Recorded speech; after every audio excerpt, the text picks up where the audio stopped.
प्रधानमंत्री नरेंद्र मोदी और आरएसएस के रिश्ते हमेशा चर्चा का विषय रहे हैं। पिछले कुछ सालों में कभी उनके बीच खटपट की खबरें आई तो कभी दोनों संगठन एक दूसरे से दूर होने का इशारा करते हुए नजर आए। हालांकि रविवार को प्रधानमंत्री मोदी ने नागपुर में आरएसएस मुख्यालय का दौरा किया और एक बार फिर यह साफ कर दिया कि बीजेपी और आरएसएस के बीच कोई दरार नहीं है, बल्कि दोनों के बीच एक गहरा राजनीतिक गठबंधन है। इस बीच दोनों संगठनों ने मिलकर 2029 के लिए अपनी रणनीति का साकार रूप देने की दिशा में काम शुरू कर दिया है।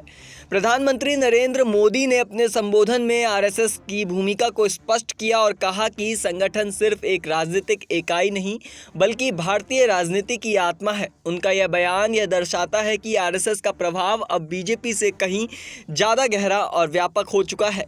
प्रधानमंत्री नरेंद्र मोदी का यह दौरा इसीलिए भी खास था क्योंकि इससे पहले वह 2013 में आरएसएस मुख्यालय आए थे और तब से लेकर अब तक उनकी यह यात्रा विभिन्न आयाम सामने आए हैं। मोदी ने आरएसएस के संस्थापक डॉक्टर के.बी. हेडगेवार के स्मृति को सम्मानित करते हुए संगठन की महत्ता को स्वीकार किया। कई राजनीतिक विश्लेषकों के मुताबिक बीजेपी और आरएसएस के बीच बढ़ती नज़दीकी के साथ 2029 के चुनावों के लिए रणनीतियां पर चर्चा तेज हो गई है। मोदी ने अपने भाषण में एक दृढ़ संकेत दिया कि आरएसएस का कार्यकर्ता से लेकर राजनीति में असरदार नेता बनने का सफ़र भारतीय राजनीति के भविष्य के लिए अहम है।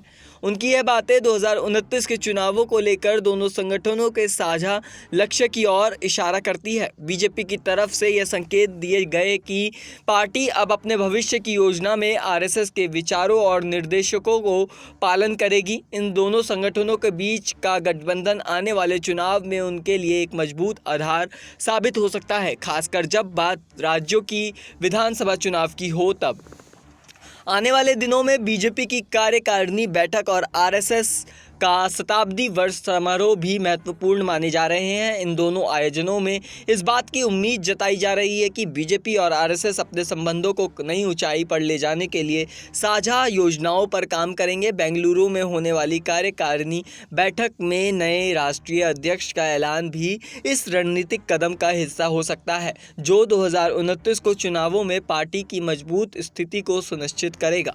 बीजेपी और आरएसएस के बीच का यह नया गठजोड़ सिर्फ 2024 के चुनावों तक सीमित नहीं रहेगा, बल्कि यह 2029 की चुनावी रणनीति को मजबूत बनाने के लिए एक महत्वपूर्ण कदम है। दोनों संगठनों के बढ़ते रिश्ते और साझी रणनीति से यह साफ होता है कि भारतीय राजनीति में उनके सहयोग की भूमिका आने वाले समय में और भी महत्वपूर्ण होगी। 2029 तक यह गठबंधन भारतीय राजनीति को एक नई दिशा देने में सक्षम हो सकता है। फिलहाल इस मुद्दे पर इतना ही। मेरा नाम प्रवीण उपाध्याय है और आप देख रहे हैं नेक्स्ट 9 न्यूज़।